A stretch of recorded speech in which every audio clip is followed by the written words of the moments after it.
Vetëm një gjethe e kësaj bime I jep lam të mirë çdo problemi, ja si duhet që ta përdorni.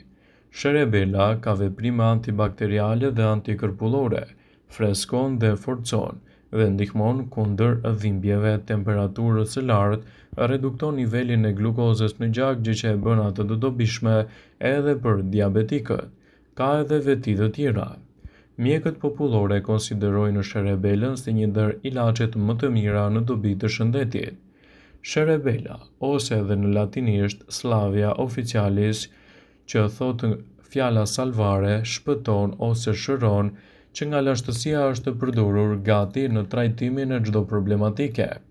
Shkenca ka dëshmuar se sherebela mund të jetë një zgjidhje shumë e mirë lehtësuese, pasi ka veprime të mira antibakteriale, antikërpullore. Para se të fillojmë, bëni një like videos dhe ju lutem klikoni subscribe, do të na ndihmoni shumë.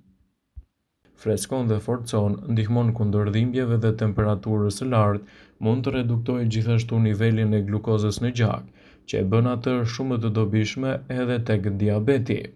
Praktika ka treguar që në mënyrë të shkëlqyer pastron gjakun dhe po ashtu ndihmon edhe në nxjerrjen jashtë të sekrecioneve. Në këtë mënyrë, ajo ndikon pozitivisht në kundër gjakderdhjes dhe inflamacioneve. Sherebela ndihmon kundër të vjellave, diarresë së shpeshtësuar, ndërsa më mirë se çdo bimë tjetër ndihmon edhe në punën e zorrëve ose të stomakut. Në mënyrë të favorshme ndikon tek problemet femërore, përmirëson tonusin dhe ka efekte antikërpullore, ndihmon edhe te problemet e menopauzës. Gjithashtu, acidet lyrore që gjenden te sherebela kanë veprime antiseptike, antivirale dhe antibakteriale.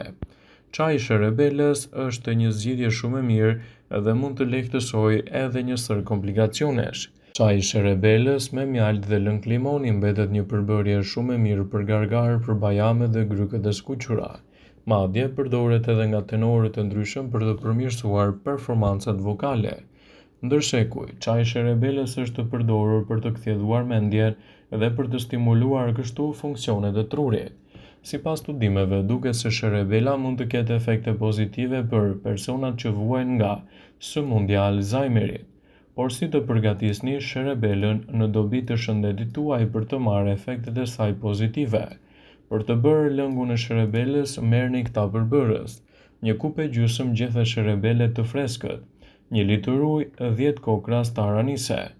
Zgjidhni këtë përbërje duke e kombinuar kështu: zgjeni gjethet në ujë për rreth 15 minuta, akulloni, derni lëngun e saj në një shishe sterile dhe mbyllni mirë. Përdorni si një freskues të fytyrës për të pastruar lëkurën me pambuk dhe gjithashtu për të larguar papastërtitë e saj. Bëni çaj me një kupë me ujë që zjen me një lugë të vogël sherebel të thatë dhe 2 lugë të freskëta, nëse nuk e keni të thatë. E lini 5 minuta, akulloni, hidhni pak mjaltë dhe pak lëng limoni. Pijeni çajin e sherebelës një herë në ditë nga një kupë për 10 ditë me radhë. Bëni pushim 3 deri në 4 ditë dhe më pas e rinisni. Por tregoni kujdes. Grashtat zana dhe ato që ushqejnë në forshjen me gji nuk duhet të përdorin sherebelën, pasi mund të ndikojë edhe në çështjen e tyre. Sherebela është një produkt fantastik që mund të lehtësojë një sër komplikacionesh. Sherebela përdoret për pastrimin e sistemit tretës. Ajo përdoret kundër mungesës së oreksit, gjithashtu dhimbjeve të stomakut, problemeve që shkakton diarrea, fryrjeve të barkut, urthit e të tjera. Nëse keni këto shqetësime, sherebela mund të jetë një zgjidhje shumë e mirë lehtësuese edhe në rastin tuaj, duke lehtësuar kështu komplikacionet e saj. Kjo erëzë përdoret gjithashtu për uljen e mbiprodhimit të djersës dhe bërshtymes, kundër depresionit, humbjes së kujtesës dhe sëmundjeve të Alzheimerit. Gratë e përdorin sherebelën për dhimbjet gjatë ciklit menstrual dhe për të lehtësuar afshet e nxehta gjatë menopauzës.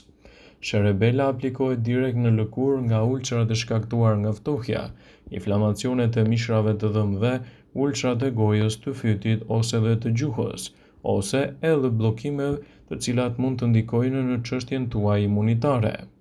Sherebela përdoret gjithashtu edhe në prodhime të ndryshme kozmetike. Vlerat që do t'i jap organizmi në këto raste do ta kthejnë atë në një zgjidhje shumë të mirë. Sherebela është një ndihmë e trupit kundër shqetësimeve të Alzheimerit. Marrja e ekstrakteve të 2 llojeve të ndryshme të sherebeles për 4 muaj duket se ndihmon ndjeshëm në përmirësimin e kujtesës, në përmirësimin e përpunimit të informacionit të mësuarit të njerëzit që të cilët janë në fazën e parë të Alzheimerit. Sherebela mund të jetë një ndihmë shumë e mirë edhe për të rritur performancën më të mirë mendore. Një dozë vetme e sherebeles ndihmon në përmirësimin e kujtesës, përqendrimit dhe vigjilencës tek të rriturit e shëndetshëm. Nësa përdoret si aromaterapi, mund të përmirësojë vetëm vigjilencën, por jo përqendrimin dhe kujtesën. Sherebela është fantastike kundër problemit të herpesit. I shkaktuar nga ftohja kur aplikohet si krem, sherebela mund të lehtësojë problemet e herpesit. Gjithashtu, sherebela është një produkt fantastik kundër kolesterolit të lartë. Përdorimi i sherebelës së zakonshme 3 herë në ditë për 2 muaj do të ndihmojë në uljen e nivelit të kolesterolit të keq dhe yndyrnave në gjak të quajtura trigliceride, të cilat do të rrisin nivelin e kolesterolit të mirë të njerëzit me kolesterol të lartë. Simptomat e menopauzës. Studimet të mëparshme sugjerojnë se përdorimi i ekstrakteve të sherebelës për 8 javë do të ndihmojë ndjeshëm në lehtësimin e simptomave të menopauzës, duke cilësuar kështu sherebelën si një zgjedhje mjaft të mirë ushqyese kundër këtyre komplikacioneve.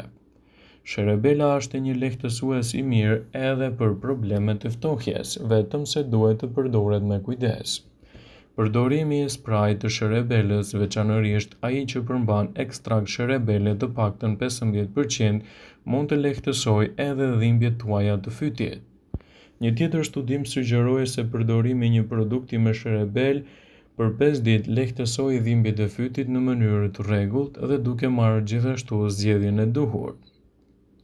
Sherebela është e mirë për dhimbjet pas operacionit. Studimet të mëparshme kanë treguar se përdorimi i sherebelës së bashku me ilaçe të ndryshme mund të jetë efikase edhe në lehtësimin e këtyre komplikacioneve, sidomos duke përmirësuar gjendjen tuaj dhe duke mbajtur larg komplikacionet e saj. Gjithashtu, sherebela është një zgjidhje shumë e mirë kundër djegjeve nga dielli. Duke aplikuar ekstraktin e 2% të sherebelës në lëkurën pas ekspozimit në diell mund të parandalojë skuqjen e saj. Sherebela është një bimë fantastike kundër entjeve të bajameve. Studimet e mëparshme sugjerojnë se përdorimi i sherebelës në produktet për fytye ndihmon edhe në lehtësimin e bajameve të inflamuara. Sherebela është një bimë fantastike kundër mungesës së oreksit, dhimbjeve të stomakut, tharjeve të gojës e të tjera. Dhe sipas Eating Well, ajo është një zgjidhje shumë e mirë lehtësuese në betejën kundër këtyre komplikacioneve. Sherebela është pjesë e familjes botanike ku bën pjesë edhe në energjiku. Të gjithë përbërësit e kuzhinës që përputhen mirë me vajrat janë një kombinim ideal për çdo gabtim të preferuar. Sherebela është një prej këtyre përbërësve që krijon edhe një partneritet ideal për ushqimet e pasura me yndyrna dhe vaj. Sherebela është e pasvendësueshme edhe në kuzhinë. Ngjyra e gjetheve të sherebelës është ndryshme. Megjithatë, sherebela shqiptare është një nga bimët aromatike më të ndezura në shije dhe paksa të tharë. Ajo mund të japë rezultate fantastike në rigjenerimin e shëndetit dhe lehtësimin e komplikacioneve. Efektet antioksiduese të çajit të sherebelës mund të përmirësojnë funksionet jetësore të mëlçisë suaj. Një studim i publikuar nga revista Etna-Farmakologi tregoi se çaji i sherebelës u përdor në vend të ujit për 14 ditë. Rezultatet treguan një rritje prej 24% të nivelit të antioksidantëve në mëlçi. Çaji i sherebelës gjithashtu tregoi efekte pozitive në mbrojtjen e lipideve të mëlçisë nga dëmet të shkaktuara nga toksinat në mëlçi. Një studim tjetër tregoi se sherebela është fantastike kundër këtyre komplikacioneve dhe mund të cilësohet nga ekspertët si një zgjidhje mjaft e mirë lehtësuese. Prandaj, përdorimi i saj brenda normës dhe me kujdes mund të sjellë një sër elementesh në dobi të shëndetit tuaj, citon studimi. Vëmendje: ju bëjmë dije se informacionet në këtë video kanë për qëllim që të plotësojnë, të mos zëvendësojnë këshillat e mjekut tuaj ose të ofruesit të kujdesit tuaj shëndetësor. dhe nuk kanë për qëllim që të mbulojnë të gjitha përdorimet të mundshme, masat paraprake, ndërveprimet ose dhe efektet e tyre negative për shëndetin tuaj. Pasi ta dëgjonit këtë video, do ju ftoja t'i bënit like dhe ta shpërndanit atë në profilin tuaj në mënyrë që të informohen dhe miqtë e tu.